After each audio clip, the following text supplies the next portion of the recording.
Hello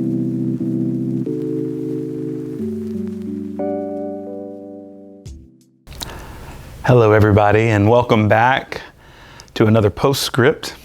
It is summer for sure, and thankfully we've had some cooler weather these last couple of days, though Sunday was sweltering. So if you made it into the sanctuary, you know what I'm talking about. Though perhaps there were a large number of you that decided to live stream the service. I'm really glad that we have that option. And I pray as well that in the not unforeseeable future, we will find some way to remedy the temperature, at least in the sanctuary. So to be continued, to be determined, whatever the right phrase is, that conversation will happen later amongst other people. I'll just hope and pray for it. On Sunday, I spoke about something that I think is a recurring issue, namely a complicit engagement or the work that we're called to do, that we discuss, that we sing about, we hope for, we plan around, but doing the work within the context of compromise. We can't escape some of these systems that we wish we could. We cannot fully extricate ourselves from structures that we find problematic, and actually ones that we think don't do a service to all of us or the majority of human beings. But we are nevertheless called to work. And I tried to preach on having the illusion of innocent advocacy removed from us. The idea that somehow we can advocate and also be exempt from the conditions that led to the need for advocacy. It's a paradox that we either benefit from or contribute to the very systems at times that lead to the problems that we then try to remedy. It's a bit of a head scratcher, but it is the situation that humans are in, I think, very often. So what do we as Christians do? We don't pretend that we're pure or righteous and holy and go out with that attitude. Instead, what I recommended on Sunday was that we truly adopt that very traditional and, I would argue, orthodox understanding that we are sinners, which is not to say utterly and wholly depraved, but rather that we, all of us, miss the mark.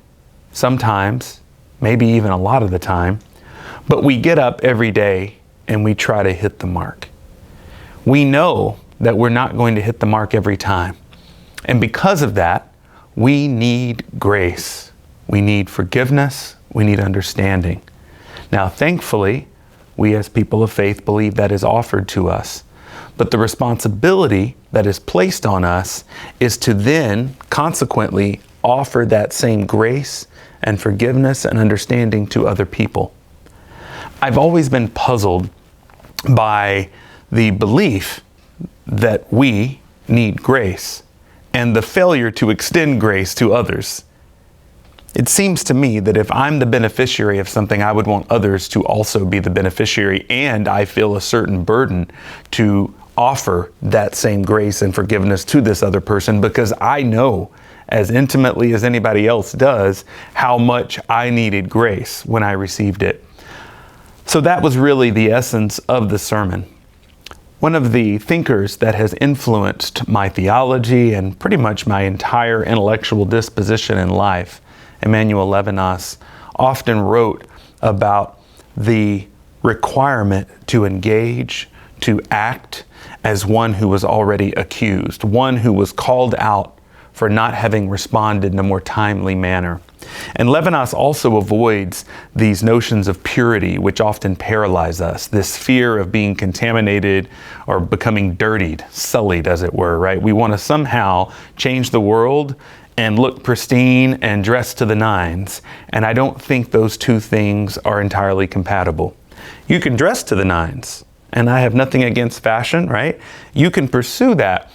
But there are times, and I would even say most of the time, when you are required to serve, to engage, to do outreach, to build relationships, it's messy. It's not clean and pretty, and Instagram worthy. Doing what needs to be done in the world in our time and place isn't going to find its way onto an IG reel or story. It's not going to be put on Facebook or any other social media platform. It's not going to be a TikTok video by and large. It's going to be the behind the scenes work that is messy, that takes time, and that sometimes feels like you're banging your head against a wall.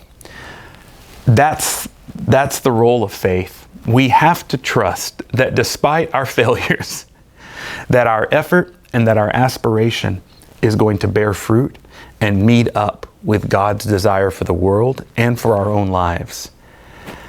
Faith, hope, and love. These are the three. And we know that love is the greatest. That is what the passage suggests. But faith, hope, and love, all three, are there in the end. And I think we need them in order to act compassionately and humbly, not self-righteously, to acknowledge that we have played a part in the situation in which we find ourselves, but that we can also play a part in remedying the problems. We can play a part in dismantling some of the structures that are problematic. We can play a part in changing the material conditions of people's lives, and we are called to do just that. So I hope that you take heart when you fail. I hope that you feel forgiven. I hope that you experience grace, not only in what I said on Sunday, but here and now and in the days to come.